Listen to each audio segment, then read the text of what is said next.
Good evening, ladies and gentlemen, and welcome to the extraordinarily uncommon Ace and Nectar replay casting podcast. Welcome back, Ace. Hey, Ektar, how's it going? Not too bad. I was talking to Crushinator yesterday and found out that I am 29 out of the 30 required casts before getting my NGS caster coffee mug, so here we are casting a little bit later than we normally do and a little bit after every other match has already been played, but still gonna get it knocked out. Nonetheless, we got to pump up those casting numbers. We'll be at 100% casted by the end of the season 13 off season. Yep.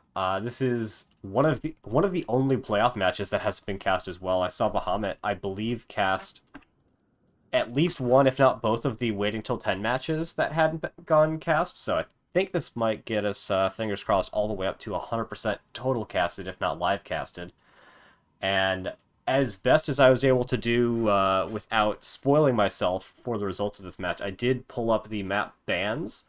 We had TRSG Spice banning out Battlefield of Eternity and Dragonshire. Protectors of Aiur banned out Towers of Doom and Cursed Hollow. And TRSG Spice took us to Alterac Pass for game number 1, Yeah, an which is interesting not big currently map. being picked up by OBS.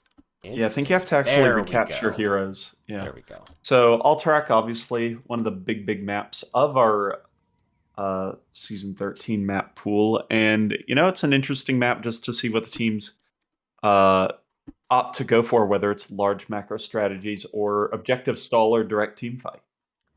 Yeah, I'm not going to go ahead and figure out exactly what the draft order was because I'd almost certainly spoil myself the results of the game in doing so. But I'm ready to get started with the actual replay if you are, Ace. I am as well. So let's go ahead and do this. I'm going to count down and just unpause on go. Sounds good to me. 3, 2, 1, go. Alrighty, we have spawning on the left-hand side. In the blue trunks, TRSG Spice with Gola playing the Melganis, Black Stormer playing Blaze, Killer Fry playing that Junkrat, Grim on the ever-popular Rhaegar, and Redface Beast on the Rage-Happy Hogger. And on the right side of the map, in the orange trunks, we've got the Protectors of Aiur with Orion playing Navala, a name on Johanna, Sergeant Scoops on Brightwing, Tracer playing Dahaka, and Pants playing Tychus. Ooh, I'm actually not in the colorblind mode at the moment. We can go ahead and tick that. And it updates dynamically. You'll love to see it. A lot of, looks like Spanish being spoken. I certainly don't know that well enough to know what's actually happening here. C is correct. Yeah, thank you, Mr. GeoGuessr. I took 4 years of Spanish through high school, essentially. Okay, I've also taken entirely too much Spanish to not be able to recognize Spanish. Interesting split off from the break. We've got both of the solo lane types on the side of TRSG Spice already in the top lane, not looking to get anything done in the mid lane, and when they've got no questing talents at level 1, I can't really blame them for that. Yeah, definitely good. They've drafted a very bulky composition, 2 tanks, essentially with the Blaze, who can function both as a tank and the offlaners. They actually go up and bring a little harassment onto the dock up top, forcing the Brightwing port out, but not actually converting it. I did not know that Brightwing port doesn't go off if Dahaka burrows, or was she interrupted mid? Dahaka burrowed, and you appear to be about 3 seconds ahead of me, so go ahead and pause it for about 2 and unpause, and we'll resync our I'm at comms. 110, 11, 12. Oh, wow, you're way ahead of me. I'm at 107, 8. Oh, God, 9. I'll hold it. Yep. We have both teams taking their camps right now. Hog wilding out on that camp is going to get it much more quickly than their opponents. I don't think he's actually hitting that one there, though. And that is going to be them picking theirs up. Ball and Brightwing picking up theirs on their side, but quite a bit slower at it. Hi, Jakey. Welcome to the stream. And we're actually replay casting, which means we don't have to run a replay, so we can talk in real time. Now, I think this is a strange decision to, or an interesting one rather, to hold the mercenary camp. I know it's to delay it so it matches up with the minion wave. I think that's very good for short-term gain, but it does put them behind in being able to pick up the null camp early once this first objective spawns. Yeah, because when the objective is spawning is about when the camp comes up again if you took it as soon as you can, which means it'll be ish 20 seconds later until Protectors of Aiur will be able to pick that up a second time, which could give their opponents an opportunity to push in onto the objective. Yeah, that's why very often we do see teams just blasting it ASAP. So, nonetheless, teams both just playing the good soak game. There aren't really many rotations going out. All the laners can handle their own, so not too much action going on here, except for a little bit of scuffling in the mid lane. Yeah, a little bit of a boop onto Johanna, but really Gola taking the worst end of the trade here, down below 50% hit points, looking like they're going to pull back. Grim and Killer Fry taking quite a bit of damage, but Grim has the tap available, going to be able to get it. It is 9 seconds and 27 seconds for the camps to be coming up, so just about a 20-second lead in favor of TRSG Spice going into this objective for their camps. Yeah, and with Hogger and Rhaegar, both fantastic camp takers, and of course Junkrat contributing some bombs as well, they're going to be able to take that before Sergeant Scoops and Orion can even start theirs. So that, again, as you said, could lead to an advantage where they might be able to push in onto the opponent's objective while Protectors of Aiur aren't there. We do have a bit of a two-man rotation down into the bottom lane, pushing Red-Faced Beast back into the wall, but given that it's just a Dahaka and a Tychus, not a whole lot of value that they're going to be able to get out of that, and we have Johanna. I used to know how to say that name, I swear, but Johanna as the sole person on defense is not going to be able to stop 4 people from getting that initial channel off. Yeah, is it like Ikpliktek? Ikpliktek? Something like that. We'll do our best. Yep, I'm just going to continue saying Johanna. We do have Johanna getting the stall, is going to get re-interrupted by Gola. Less than 10 seconds remaining on the objective. A big sleep coming out from Gola. Is going to get cleansed off by Sergeant Scoops, but gives his life for the effort. Just as they pick up that level 7, would have given him a nice big heal off of that trade activation. But that is going to be the very quick first objective, and 2 kills going over in favor of TRSG Spice. Yeah, that was a nice, just as we kind of said, there was a good opportunity for them to push in while Protectors of Aiur were working on their null camp again, and they really never ceded ground there. They brought the whole team in and got a very successful fight, while I think some of the members of Protectors were trying to interrupt the objective and were unsuccessful in doing so. Yeah, and it was really unfortunate kind of timing. They took that fight right before they hit level 7, so we didn't have the ability to get that big heal off with their cleanse and all of the other important talents getting picked up there as well. 7 is a relatively strong talent here for most heroes. Yeah, it's definitely a very reasonable talent tier that has a lot of important spikes here in the early game. Nothing crazy, but obviously very important for the heroes that have it. That's a lot of damage being done off this first objective too. The entirety of front wall, the entirety of mid wall, and about a third of the fort, and as well as all of bottom wall, and some good fort damage as well. Not generally expected to pick up a fort off of the first turn-in on this map, unless you're able to either partner it with a camp pickup, or if they got a couple of kills after the start of the objective phase. But good defense coming out from Protectors of Aiur to not lose anything more than they would have been expected to. Yep, but it does give TRSG Spice a nice 1-level lead. They'll be able to at least grab level 10s before their opponent and be able to posture aggressively, but because there's nothing forcing Protectors of Aiur anywhere onto the map, I don't see an easy way for them to be able to capitalize upon this advantage. Yeah, level 10 obviously coming in earlier for TRSG. Ooh, Carrion Swarm. Why am I surprised to see Carrion Swarm? Because I don't see Mal'Ganis. That's too much why. Aram. I don't see Mal'Ganis these days, so we hadn't really commented on that. He's not exactly a popular tank pick right now. Ooh, the siege patented bunker. Wipeout siege bunker coming in is going to help them rip down this mid fort. So they are leveraging their level 10s, and I continue to push forward. Sergeant Scoops takes a lot of danger, but does go ahead and escape. Now Ikpliktek is in a little bit of trouble, and yeah, Hogger takes a bunch of tower shots. Black Stormer's going to be able to barely jet propulsion out, but Mal'Ganis Gola in a lot of trouble, is going to be able to sleep the majority of the team, then drop the Carrion Swarm. That should buy him a lot of health and space. Maybe you can get out with the Fell Claws, and they do. So just a kill over for Protectors of Aiur, but it costs them their mid-fort. Yeah, who do you think that actually favors? I think one fort for one hero is pretty good for TRSG Spice. Not as good as they'd like, agree. obviously, but I think it's worth it, as the kids would say. Yeah, I would agree with you there. Is Protector's Fire now push on to this objective here, now taking the early position, this time instead of TRSG Spice doing it last time. And look, TRSG Spice caught up and grabbing a camp.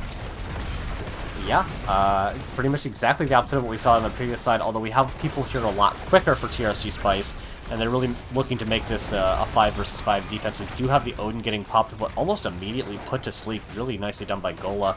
And that is a successful defend on the objective point. No kills being picked up for either side, and Ecliptic maybe has the shield come out. Does not, so we have the tank and the bruiser going down as the Ancestral coming out not quite in time. A second kill is found onto Dahaka, and with Ancestral coming up back again, that should be solidly defended for the members of TRSG Spice, and they're looking like they just want to go soak and maybe get that camp again. Yeah, they go ahead, start that right on up. Nice engagement there. You know, TRSG Spice, with their composition of 3 very bulky heroes, does not have a particularly fast kill speed, but they do have an absolute metric crap ton of crowd control. Junkrat even opting for more CC rather than opting into the level 4 quests that could make him into more of a hyper carry style hero. So they have a ton of CC, and it'll be on the members of Protector's Fire to try and save whoever's being focused. True. One of my big concerns for Protectors of Aiur is the level 20 power spike for Rhaegar. Hitting 3 frontliners with an AoE Ancestral and then another one seems like it might be too much unless they're able to find some very quick kills. But that's a long ways off from now. Yeah, just gonna go ahead and check your time. Are you at 55, 56, 57? I am at 57, 58, 59. I wonder if I'm actually playing at the right game speed. I've got mine minned out, but I'm not sure. Regardless, I just went checked ahead that's the right game speed. Yeah. We do Might have the just do level Discord 13s. stream. We do have the level 13s coming online just now. Ooh, we've got the Neo Steel coding coming in once again. Ace, tell us about that talent. That gives you a bunch of spell armor and helps you survive burst damage, but I don't think that's actually what TRSG Spice is really bringing to any of these. I think the... we'll talk about talent choices later, actually. Pant's going to go ahead, channel a lot of damage onto Killify in the back. Is going to pop the Neo Steel coating right in time for the Riptire, so what do I know? Answer is not much. Ancestor lands onto the Blaze along with the Isolation. Carrion Swarm deals a lot of damage. That was a huge Carrion Swarm into a huge Feldclaws. Black Stormer just barely missed that Jet Propulsion, and now Protector's Fire with the cooldowns remaining are going to try and push TRSG Spice back, but Spice grabs the objective. Yeah, and as before, one hero traded out for picking up the objective. You take that all day, especially at 10 minutes. Like a first objective, maybe not, arguably. A second objective on this map, you take that trade all the way to the bank. And we got a big push lined up coming out from TRSG in the bottom lane, really making sure they want to get this bottom fort. Mid is going to get cleared without doing all that much, but mid was the one that was least likely to do anything anyway. Yeah, that is very true. Now we see the members of TRSG Spice, or at least most of them that are up, attempting to push down into this bottom lane.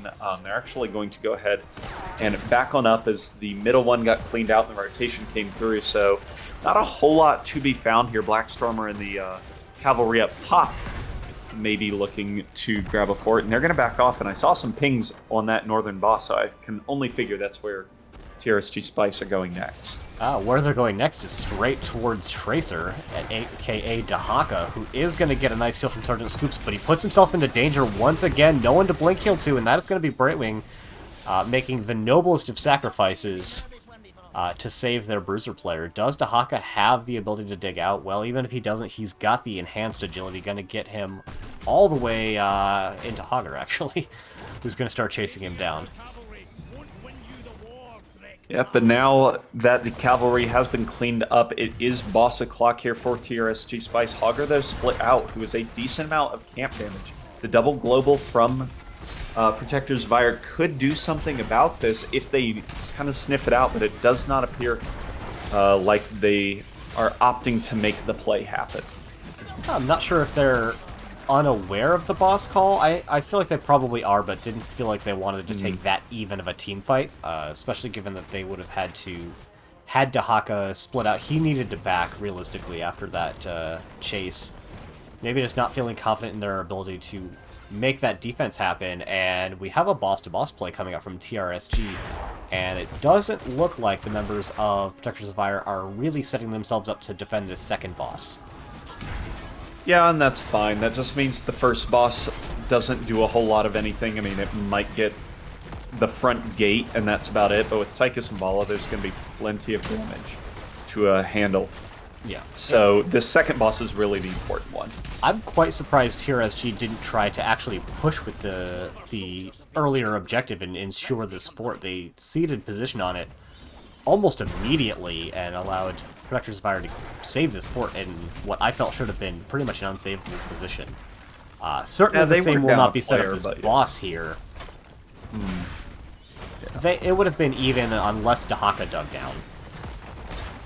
No, they were down a player because it was 4v3 in the bottom lane on objective push. I thought by the time the objective had come up, their hero was more or less up.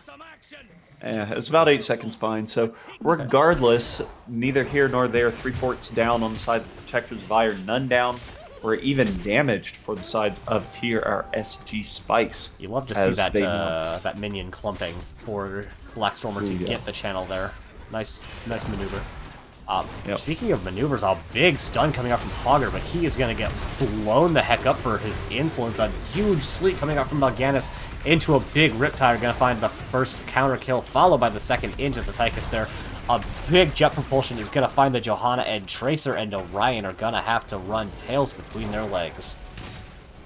That's a tough one for Protectors of Fire. I was about to point out that their composition should be really coming online here at the level 16 talent tier with Vala picking up the Manticore and having the full auto attack build, but that engagement was very clumpy through those bushes, and the heavy area CC composition of TRSG Spice really punished that. So nice work by Spice, and that's going to give them their third objective of this game. Yeah, TRSG Spice has a very clumpy AoE kind of a stun damage comp, whereas their opponents, their damages are in Tychus and Vala, which are two of the best single A-click heroes in the game, especially going into the auto-attack build and the minigun stacks on 4 from Tychus, so they can click down single heroes, but they don't burst an area, whereas that's all TRSG does. Yep. So we'll have to see if TRSG Spice can get to that all-important level 20 talent tier, grab the Farflight Quiver, probably a very important upgrade along with the Radiating Faith upgrade for Johanna. There's a huge power spike for them, but that was a Horde bolt. There is a huge power spike, but they got to get there first and defend this objective. Yeah, it was a kind of really awkward area that happened to lead to a really great stun. And speaking of great stuns, that is Mal'Ganis getting stunned several times into death. That is going to make the defense here a lot safer for the members of Protectors of Fire. A pretty big Ancestral is going to keep Hogger topped off, but they really can't afford to continue pushing in this lane. Top keep will be saved, mid keep gonna fall, and bottom keep is gonna be the one I think we might see teams scuffle over a bit. Yep, but it's got a wall to break through, so I think there will be plenty of time for Protectors of Fire to rotate down and not fall that ever-critical 2 keeps behind.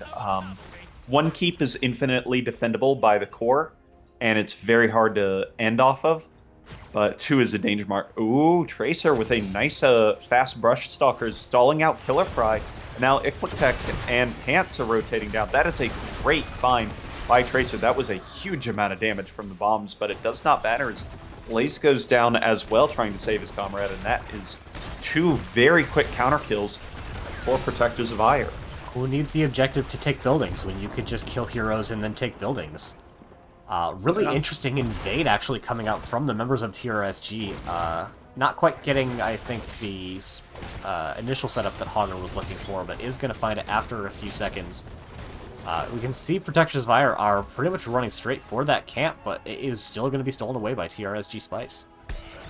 Yeah, Hogger even committed the Hortapult to get over there faster to get that loot crate in the correct spot, so that was a hefty commitment to try and make that work, but they did get the steal. It doesn't do a whole lot, but it did do a thing. It did a thing. That is correct. Boss coming up in 3 seconds. Blaze coming up in 7 seconds. And we have arguably a pretty risky boss coming out from Protectors of Aiur, but they've got the burn to make this feasible. Yeah, I don't think Blaze and Junkrat can make it here in time, and a defense can only be a health trading stall, so they are going to try and make this happen. Nice Blessed Shield from Ikplitek is going to land on Gola. Even the double Ancestral, not enough to keep him alive. No Control comes in and does a bunch of damage to the clumped up members, but leaves him out of position. 2 more kills for Protectors of Aiur. Now it is all in their favors. They've got that level 20 power spike that they needed, and they are pushing with this boss while objective is up. A great tongue coming out from Dahaka. There is going to find Blackstorm, who does get the bunker drop just barely in time, is going to save himself. Speaking of level 20 power spike, it is not Farflight Quiver, it's Storm of Vengeance, giving him more of those Rain of Vengeance more often. As well as we have the Storm Shield equivalent talent coming out from Johanna. Blinded by the Light, maybe? Yeah. Yes, it is. Nice. Wow, both surprising pickups, to be perfectly honest, because the two two upgrades previously mentioned are some of the most powerful talents in the game. Radiating Faith is absolutely bonkers, in my opinion. So, interesting choices coming out, but I'm curious to see, especially the Storm of Vengeance come out, because it is mixed in with the previously known Rancor talent, which gives that extra attack speed. Yeah, so Vala able to put out a truckload of damage at the cost of the opportunity cost of the safety afforded by Farflight Quiver, as we have another big bush check coming up from Mal'Ganis, which is going to be met with his demise, and things are really turning around in a big way for Protectors of Aiur. Yep, face check bush is not safe even as a tank, and especially not one as immobile and not non-self-saving as Mal'Ganis. Yeah, for sure. I am very interested in his level 20 upgrade, one of the most powerful Engage 20 upgrades in the game, with the Seeker Swarm going to give him invulnerability, and then put a bunch of people in the area to sleep, which is a very effective. Yeah, absolutely. This is great play by Protectors of Aiur. Could be one that pushes them over the edge, possibly. It could. I actually kind of like the play coming up from Hogger as well. He made what could be a very aggressive play, taking their opponent's Null camp, but it's going to put a lot of pressure into mid that will get cleared by the objective, but it means that mid will not be a very threatening objective for quite a long time by comparison. Additionally, it means it's much harder for Protectors of Aiur to rotate between the actual threatening lanes between bottom and top, because mid fort and mid keep are still up with no cavalry to support them. That's actually a very dangerous rotation, so that's very good for TRSG Spice. Yeah, and the objectives in top and bottom lane are coming in relatively staggered as well. We've got the Riptire coming out. I think it is resets. It is. That is not a reset, however, used almost exclusively for wave clear. But as I was saying, bottom objective is already on the keep. It'll still be probably 15 seconds until it gets to top keep, and much longer before mid is threatening anything relevant at this point either, so it's a very feasible defense coming out from TRSG, as they're making that defense aggressive as hell, as that is a big sleep from Gola. Yeah, it is, but that's a lot of damage on the core. It does have 40 armor as Hogger goes down, but there's a lot of stun, a lot of healing coming out with that double Ancestral landing on the front line, but there's just not a lot of damage to put into this boss cavalry combination. Now with the big red button Odin coming out, there's even more siege potential into this core, and I just don't think TRSG Spice quite has the damage to stop all of it quick enough. I don't know. 40 armor is a lot, but it's down to 20 at this point, and you were right. That is game number 1 going to Protectors of Aiur. Yeah, it's a clean sweep post about level 19. Once they found that one kill, they just rolled that for a significant amount of time. So really nice job by them playing to their win conditions and making it work out in the end. I remember just in time we don't have a summary screen, so I can pull up the stat screen and see if anything screams out at me. A lot of healing coming out from Sergeant Scoops' Brightwing, beating out the Rhaegar by almost 30k, 25k more or less. And on the other side, Junkrat winning the damage by about that same amount, so the damage diff and the heal diff kind of working each other out in that regard. Dahaka with the sexy XP soaked with that 19,000. Yeah, it's a good pile of XP there, but Yeah, works out for him in the end. like you were saying, if you got the taco emotes, Vala and Rhaegar joining the No Death Club. There you go. It's a fun one. And it's very important for Vala because she had that Gamut quest on level 1, so she had machine gun level attack speed late game and did a whole bunch of damage. Okay. Got us on the between game screen, which I can't update with the second map because I haven't seen what it is quite yet. Well, I can tell you what it is because, oh gosh, I have to reboot it. Heroes is going to take a little bit. Yeah, But it is not pleased at opening successive replays from not current patch. yeah, it's not pleased. But you know what? We handle those. This is Sky Temple. Ooh. So a rare find here. But, I'm interested to see how this plays. So, Red-Faced Beast in the chat, do you happen to remember who picked Sky Temple? I can open Stats of the Storm to find it, but I risk spoiling the results if I do so, so I'd rather not. TRSG Spice has chosen this map. Alrighty, interesting. So they've chosen both of the maps so far. That may be true. I didn't actually check map 1. I'm fairly certain I saw that correctly. They did. Gola really likes Sky Temple. Well, alrighty then. That is an opinion that they are allowed to have. I don't share it, but they are allowed their opinion. Yeah. There's definitely. I finally remembered which team Gola used to be on that I remembered. 10 armor. Before that. Is that it? Oh, before that? I don't know. AOL. I'm pretty sure that was Gola's team. Yes. Annie Oak League. That sounds right. Oh, that's a good one. Good find there. Yeah. I don't know why, but I couldn't think of it until I saw Red-Faced Beast type Gola's name in chat. Alright, I'm loading Replay 2. I am loaded Replay 2. All data files must be fully downloaded to load this version of the game. We're working on it, Blizzard. If you didn't have the Nexus barf and make it unable for me to rejoin, wouldn't have had to close the game to reopen it, to close the game to reopen it. Big fan of circular workarounds. I'm loading in. I think we're pretty synced by the end of that. Yeah, it took a little bit.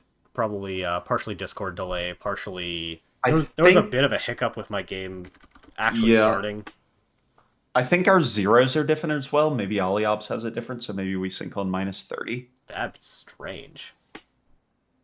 I mean, I wouldn't expect it, but I'm going to go ahead and hit the back button off the 0 mark. I am also backed off 0. All right, so you can go ahead and count me in. All right, we're going to be getting this started on go from 3, 2, 1, go. Spawning on the left-hand side in the cyan trunks because it saved my colorblind preferences between replays. They are TRSG Spice with Gola on a Nubarak, Killer Fry on James Rayner, Red-Faced Beast on the Grey Man, Blackstormer on Rhaegar, and Grim on one of my favorites, the White Mane.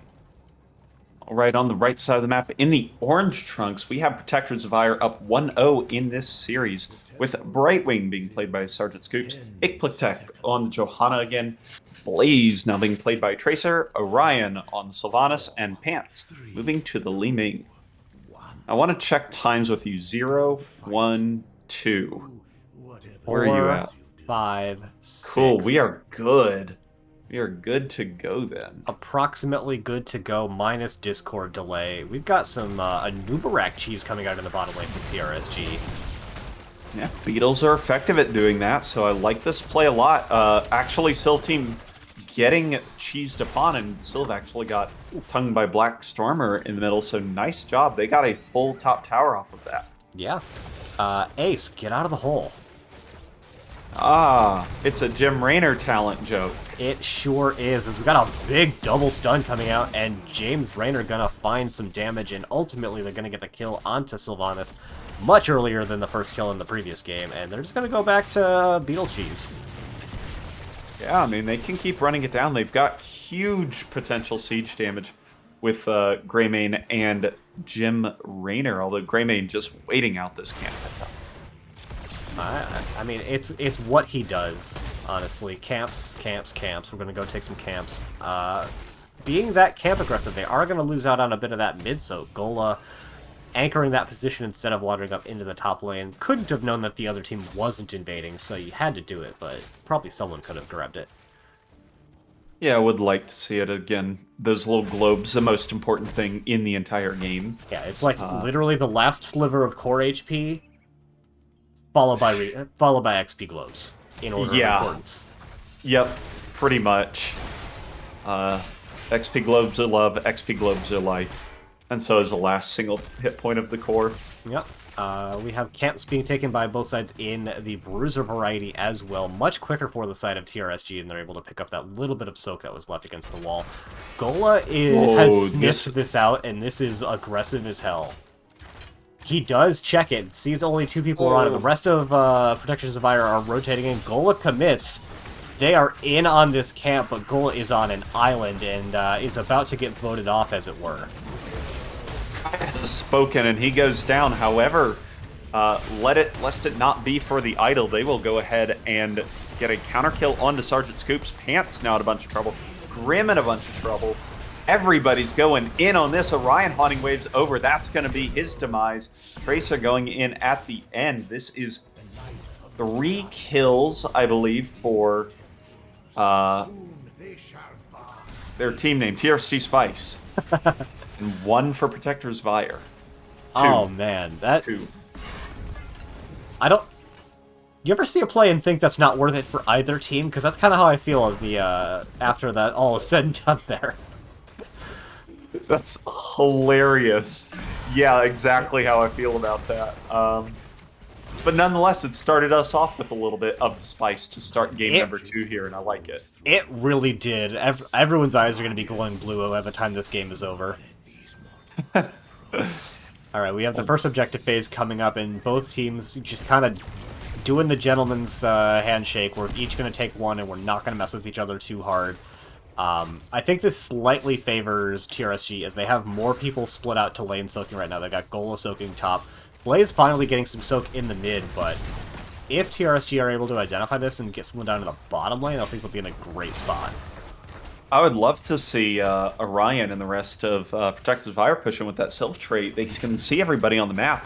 They're doing it now. That is exactly what they'll do, but it is a little bit delayed. Costs a couple of shots, but nonetheless, that will go ahead and trade out top fort versus mid fort here. Both reasonable, but Gola might be some bonus prize along with it. Nope, good save from Grim, and now actually the counter tongue doesn't find any purchase, but a little bit of scuffling for that position never hurt anybody. Yeah, both teams more or less in the same position on the map. Slight XP advantage in favor of TRSG Spice. Likely not going to lead to anything, but just showing that their macro's been just that little bit cleaner. Good use of the empowered spell armor from Gola to not even take any hit points from that full distance Ming Orb. Orion coming in with the Sylph Cheese once again, though.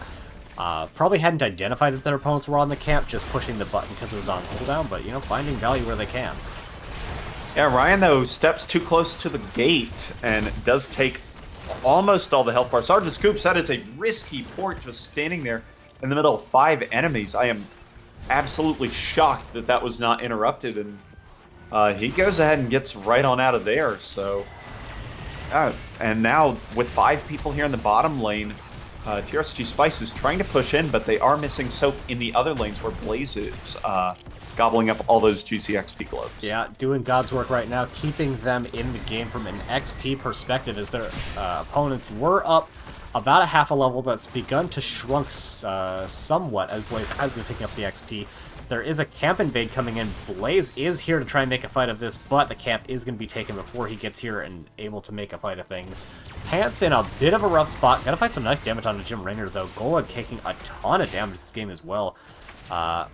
Really just kind of taking a lot of damage on the Nubarak in general. Yeah.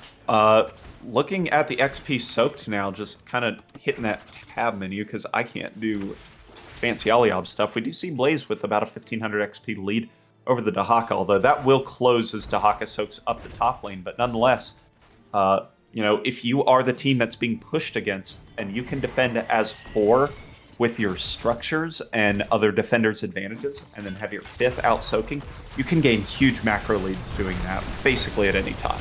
Gola is going to go in for the Burrow Charge engage. It misses and is going to be punished pretty severely, taking in excess of half of his health bar, and had just tapped previously, so is going to have to wait for the White Mane to get him topped off. And White Mane is a lot of things, but a top-off healer she is not. We do have another Burrow Charge coming out from Gola, finds Orion, but not going to find the follow-up necessary to secure that kill. Click Tech is going to get brought down pretty low, but Sergeant Scoops coming in with the Z, going to get him nice and healed as well.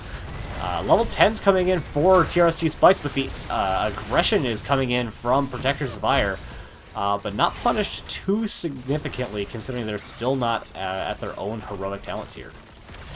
Now Blaze going to go ahead and run off to that mid lane, burn up one lane, and then rotate back with the level 10s in tow. And with at least one of, just one important cooldown not available, they could try and make some kind of fight of this, and it seems like they want to do that now.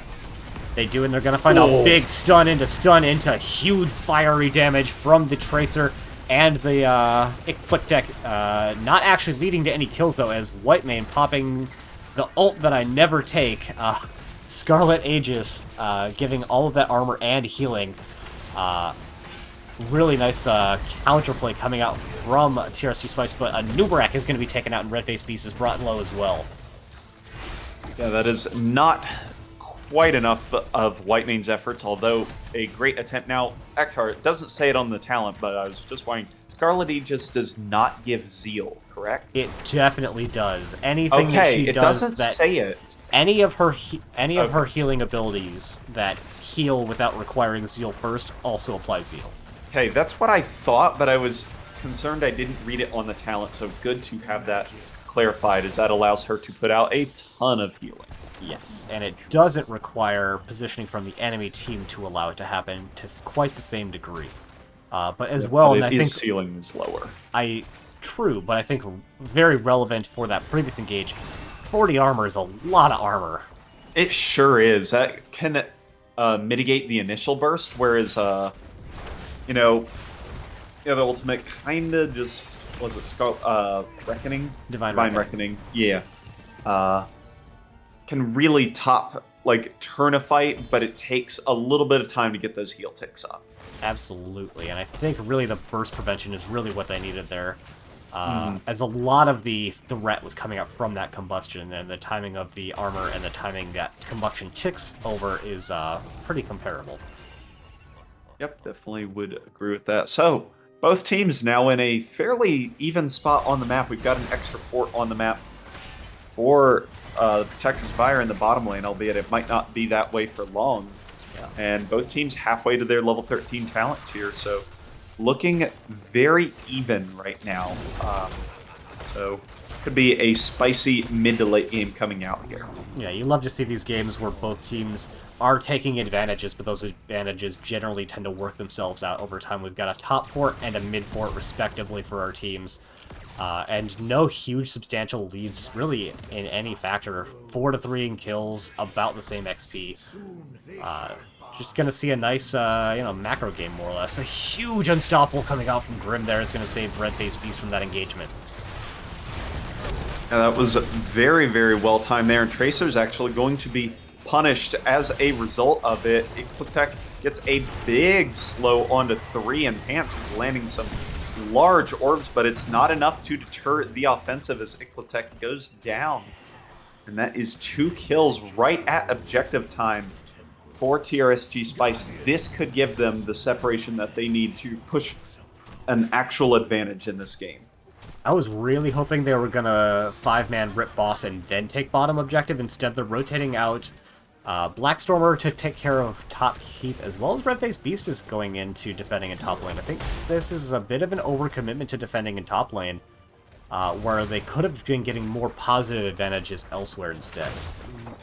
Yeah, I tend to agree. I think they could have gotten 2 of the 3 things, being most of the top temple or most of the bottom temple or a boss. And it seems like they've really only gotten 1 of those. They've traded out top and mid now. They're The starting rest the of the boss team, now, yeah. but that's very aggressive. If this gets sniffed out by the members of Protector's Fire, we will see a fight.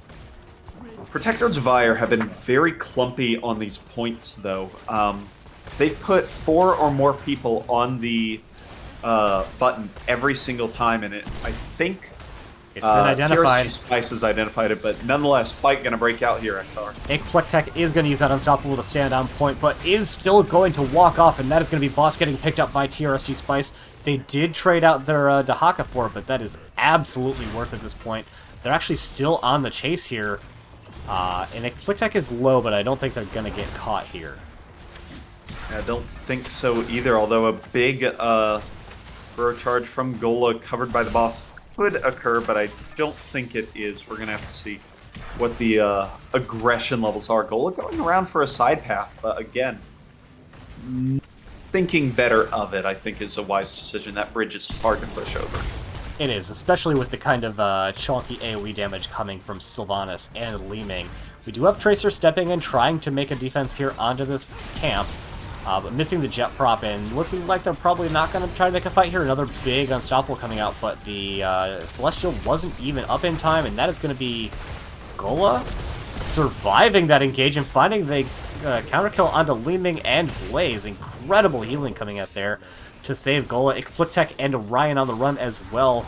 I don't know that they can get the Johanna. They do have the Blessed Shield available for healing and isn't even required to use it. That was a great save from Grim. I was certain that there's going to be at least 1 loss on the side of TRSG Spice, so a really nice job there, coming in clutch in multiple team fights. And now Johanna in a whole bunch of trouble and gets taken out. Now this is snowballing quickly for TRSG Spice. They're going to go ahead and push down this bottom keep, and that's going to give them a huge advantage. They're even confident enough to push on the core. Johanna's still down for 25, but this is a defense they can definitely make. Actually, a big tongue is going to stun Blaze out of that jet props and not even getting the big stun that he is so known for. And now it's a 3v5 core defense. This is a lot harder than it was 10 seconds ago. It sure is. They don't have the Johanna up for another 7 seconds or so. Li Ming trying to do the best she can, but she can't get anybody low enough to find any resets, and now Brightwing is jumped upon quickly and taken out. Li Ming doing everything she can to soften up enemies with the Sylph, but is not in time. TRSG Spice take Sky Temple from an even position at level 13s and storm their way to a victory in about 3 minutes. Yeah, gotta be MVP to Grim there, keeping Gola alive long enough for them to get the counter engage, which ultimately led to the team winning the game outright. Really nice play from them. Even out-healing Brightwing in raw healing numbers. That is not something you would expect to see in most Whitemane games. No, Brightwing puts out a lot of healing numbers, and Whitemane generally puts out very spotty but significantly important healing, very much like Uther. So seeing that happen is really an impressive number for Grim. I definitely concur with you on the MVP of that game. Otherwise, game screen, why are you moving? Otherwise, no particularly surprising numbers, I feel like. I guess outside of the kill differential at the end of the game, given how even things were really up until about level 13. Yeah, again, they just were able to win the boss in the fight and then one more fight, and that was about it. That went from even to over really quickly. Yeah. All right, and now we're here going into game number 3, and I, for one, have no idea who actually wins. So even though it's a replay cast, I'm still very excited as game number 1, I wouldn't say it was one-sided, but it definitely felt like Protectors of Aiur had small leads during a lot of the game and were able to win with it. Whereas game 2, it was very even right up until it wasn't. Did we watch the same game? Protectors of Aiur were down all game until level 19. Oh, no, I guess you're right. They were behind in camps and stuff, but they were even on objectives, more or less. I mean, they lost the first 2. Come on. The Nexus has barfed. I will not make a sandwich. I'm going to have to reboot. Make a sandwich? That's what it says. Maybe make a sandwich and try again later. Oh, wow. That seems kind of passive-aggressive, Blizzard. What the hell? Well, that's what happens when the Nexus barfs. So, yeah, I'll have to reboot that and then hit the replay to have the game reboot again. So, yeah, we'll get there eventually. I do know that the third map is Tomb of the Spider Queen. I do not know who has picked it, and that's just okay. I am going to do my best. This is also TRSG Spice. Ooh, very nice. So the 3 for 3 trio of map picks. Yep. I'm kind of hoping Protectors of Aiur win game number 3, just because it'll have not what's the term when symmetry in the way that the overlay ends up looking there. Yeah. All blue on the bottom, and it could be red, blue, red on top. Ooh, I would like that. Not that I'm biased on who wins. It's literally just the symmetry. True. You know, to all of the potentially 2 people that are watching right now, and that is just okay. It's a little late. Is this what, C East or C West? C East. Yeah, it's a little late for them. It is. I apologized for pinging them as late as I did. I don't know if anyone actually responded. Someone did. If I remember correctly. Wow, thanks for outing me like that, Ace. No problem.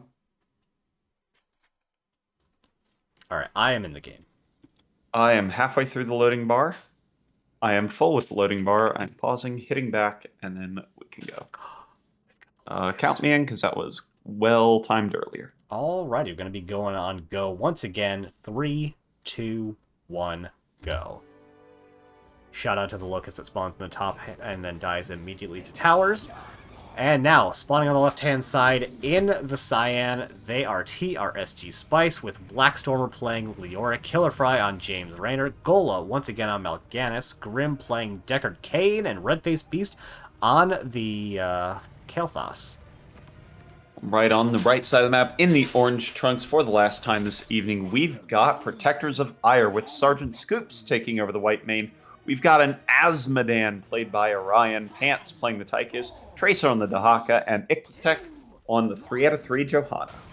Ooh, we've got white main trading sides this game, and I believe a difference in build coming out, but I don't actually remember what the one was previously. Both of them had Pity the Frail, but I'm not certain. We do have the Scroll of Identify? Yeah, yes. Coming out on level 1. I always think that that's what the basic ability is called, but that is Scroll of Sealing. Yeah, we got the Scroll of Identify coming out on level 1. Not the most popular talent, although if you've got that kind of setup CC on your tank, might as well.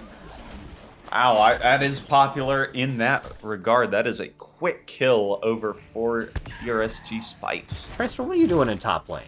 What are you doing there? It's also super weird calling them Tracer because they're playing Dahaka. Yeah, agree. That's, thanks people who name themselves characters in this game. Looking at you, Blaze. Yeah, and then don't play them. Or play them, at least that was nice of them a couple times. Yeah. You know, we've got a very classic combination coming out from the side of Protectors of Aiur. Johanna, Azmodan. That's been run since back in the days when Here's the Storm had a pro scene. I remember Team Liquid famously running this composition on this map all the time to great success. They just stack faster than anybody else in Europe. I remember Falling doing out of that. favor in a big way. Yeah, I mean, it's now just not faster to stack, and it's not as important. Like, it's obviously important, but the power spike isn't worth the dedicated stacking now. Which is unfortunate, because I loved playing Johanna Azmodan as well as a level 62 Asmo before his rework, and now only sitting at level 69. Nice. I also liked that kind of mini-game style of gameplay. I do wish it was just a little bit better. Although it's the type of thing like with a Genji, where if it's even just a little bit too good, it's very too good. But if it's not, it tends to be just kind of very bad. Yeah, tend to agree. I mean, it's not hard to make Johanna Asmodean rotations and just wipe out a wave and power up. So we'll have to see how this combination goes. As, you know, both teams have really been playing fairly passively so far. So good to just have that discussion. Now, we do have a nice setup there by Gola into the scroll of Ceiling, but is going to take out a lot of health, but not get a kill. I am not convinced Gola knows the meaning of the word passive. Fair enough. It's been passive. Maybe it was just not aggressive.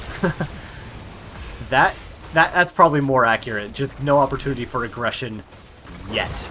Speaking of, though, oh my goodness, that is a ton of damage coming out. Pants not stepping out of the scroll of Ceiling is going to get punished pretty hard by that continuously aggressive play coming out from Gola.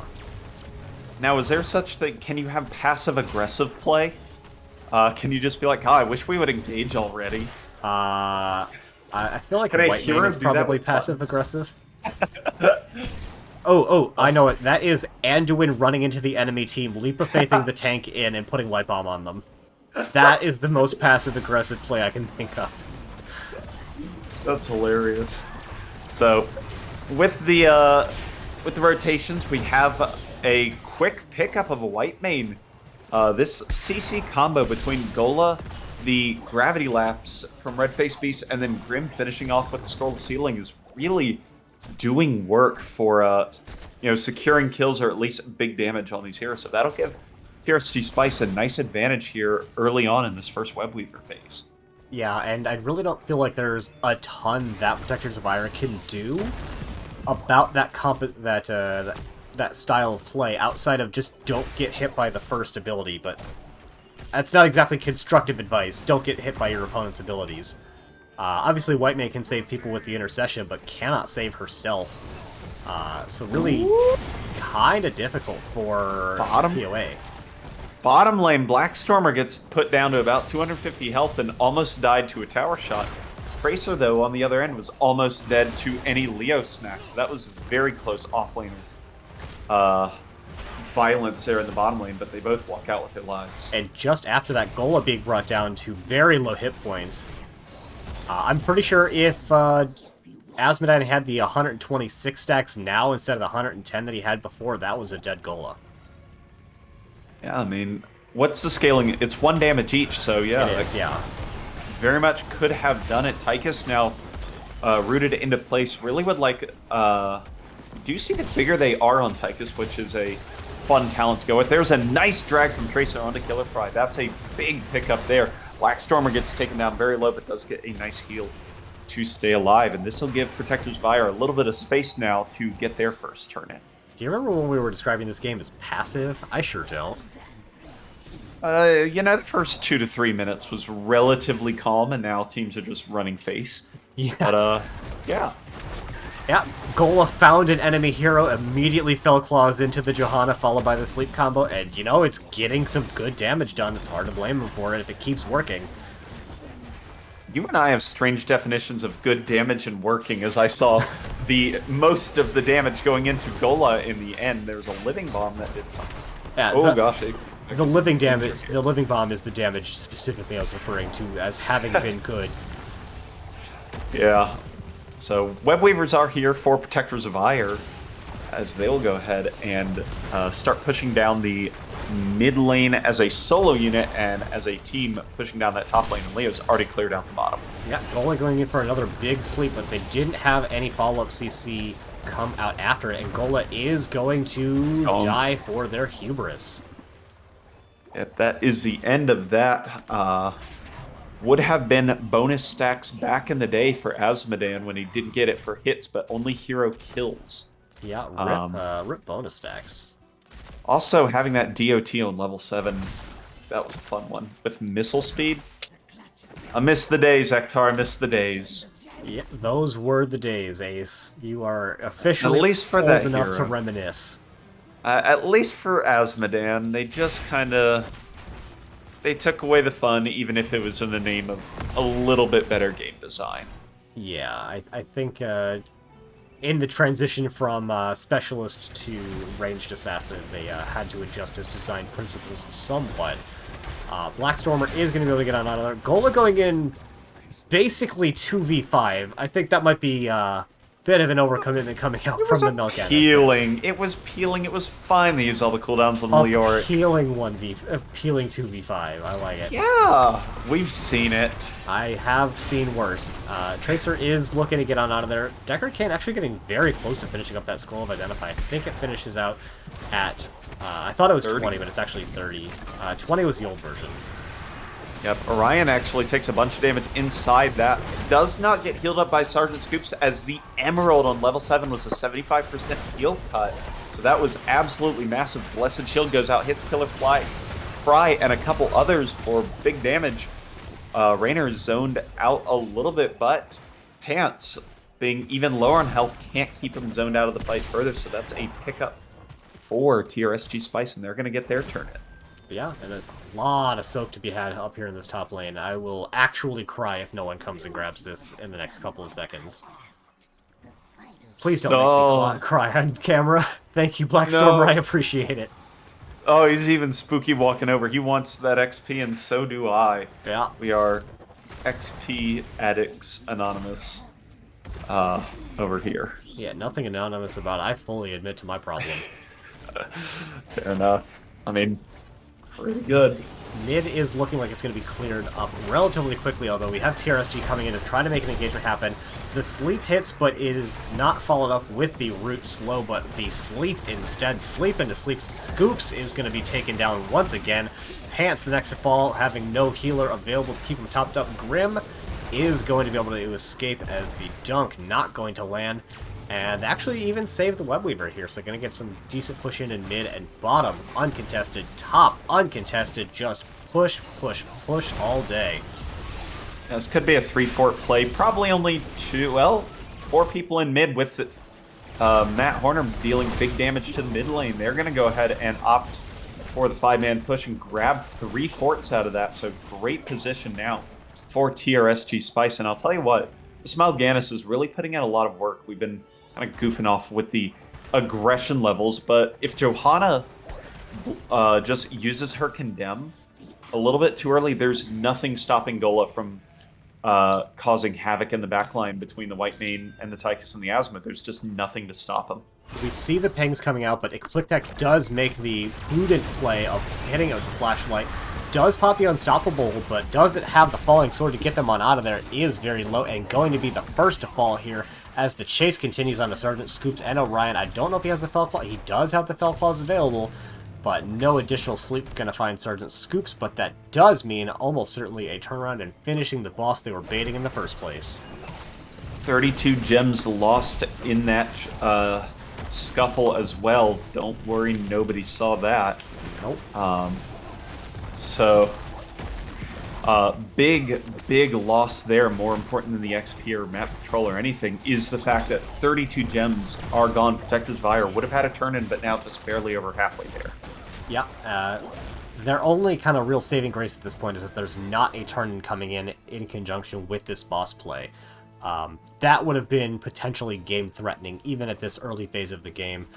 They've got 4 people looking like they want to push with the boss. Yeah, Gola is just kind of warding this position here. They've got the Leo split out because Soak is the most important thing, but the rest of them really looking like they want to get some damage in with this boss.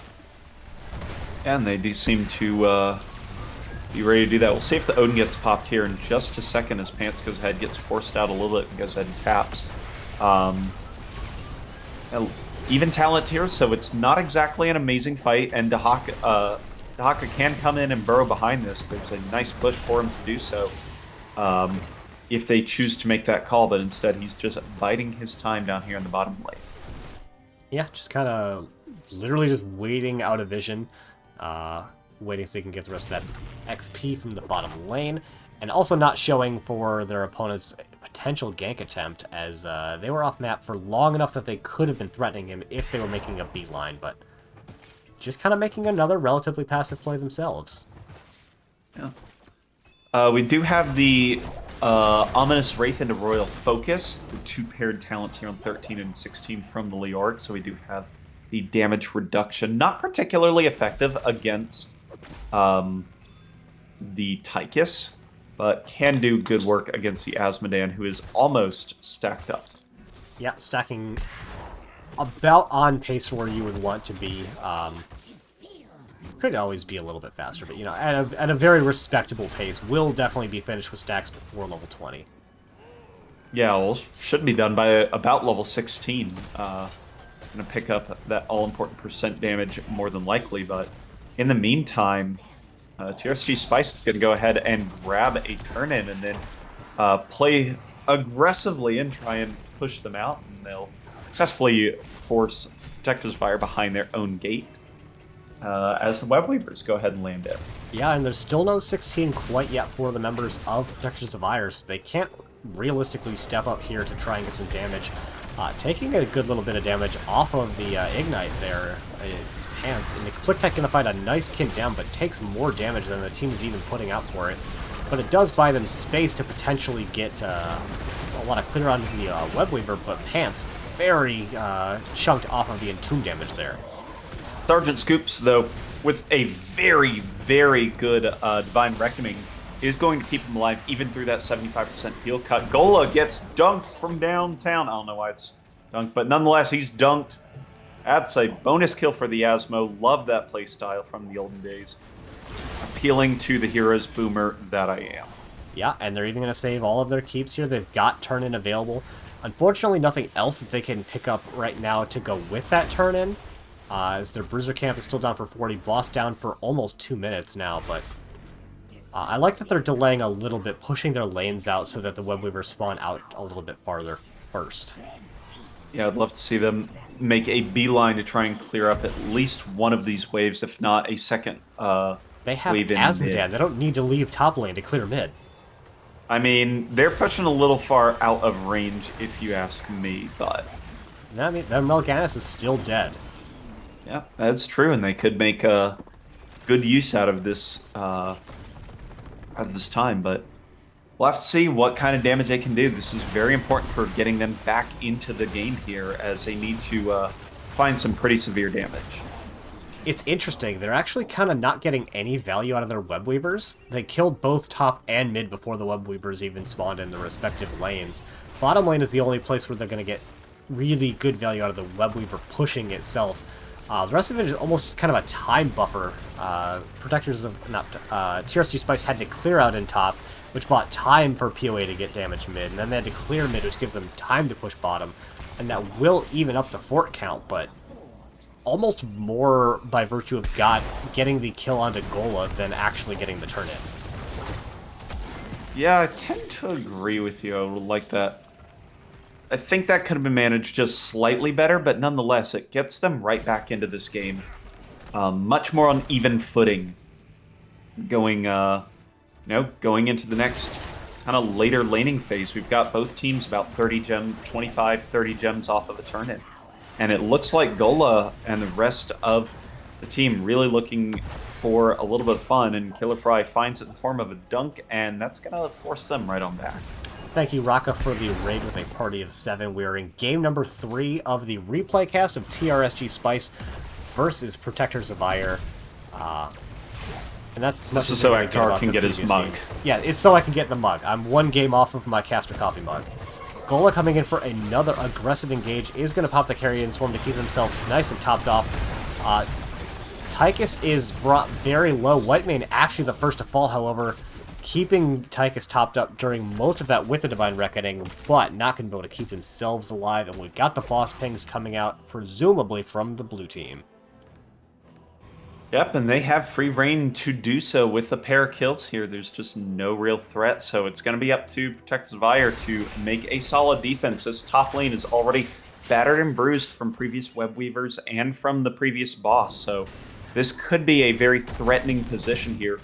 And very importantly, level 20 being picked up here by Leo in the mid lane, or at least by the boss XP. So I want to see Protectors of Aiur really soak out as much as they can using that Asmo range to try and get level 20 before they have to make this defense. Yeah, they did get as much as they really can from bot. They're actually going for turning in their 20 right now. I think that time could be better spent, like you're saying, soaking that out with the Asmodan. He does have an R and a Q available. Come on, just throw it down there.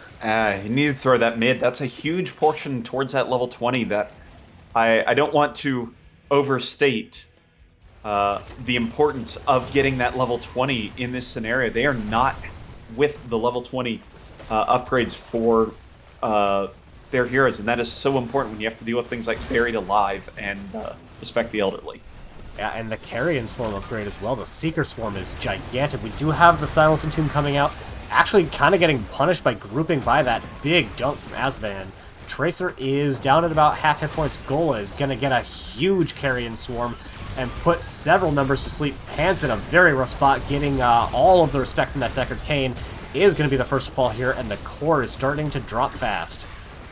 Yep, level 20s are here, but it's just not in time. Core down below 50% here. Tracer finds a kill onto the Kale on the back. If they can kill the boss, they might have a chance to hold off, as a lot of damage is dead. But it doesn't seem like it was fast enough. Game 3 and the series goes over to TRSG Spice. Taking both of their 2 wins by relatively narrow core push margins. Yeah, but nonetheless, they found the core push and they won both their games, so they will have advanced. They sure have in the playoffs in the past. There. I have no idea where they ended up eventually, other than,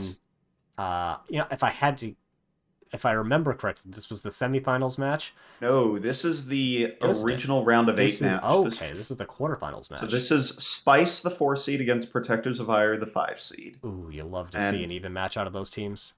Yep. Actually, 3 of those sets went to 2-1. That was very good.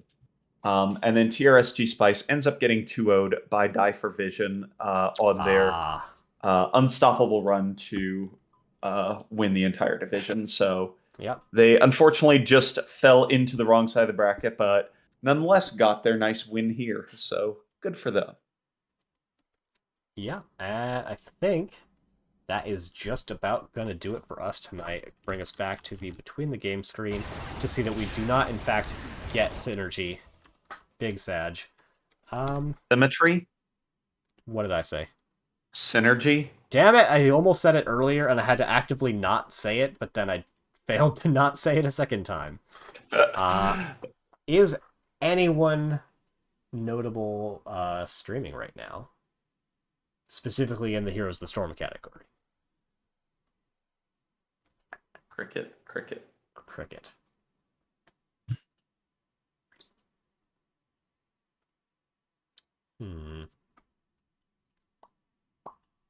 Not that I can tell. That would be an NGS adjacent person and all that good stuff. Yeah, I don't see anyone that is current NGS, but we've got some past NGS. I think we're going to throw you on over to formerly Butte Holiday, currently Goddess of Heals. Hey, there we go.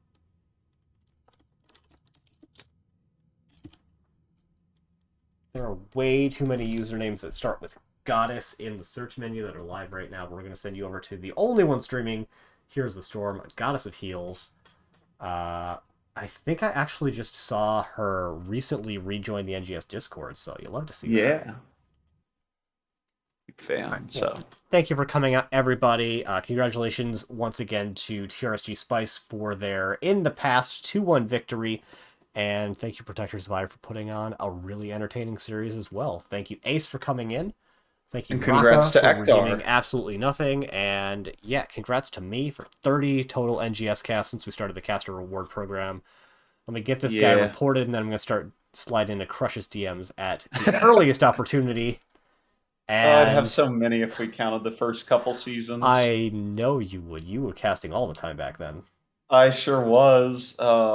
Like when we had 20% caster participation, and I was like 10% of it. So oh well. Well, always next season. I suppose. Bye. All right. Bye.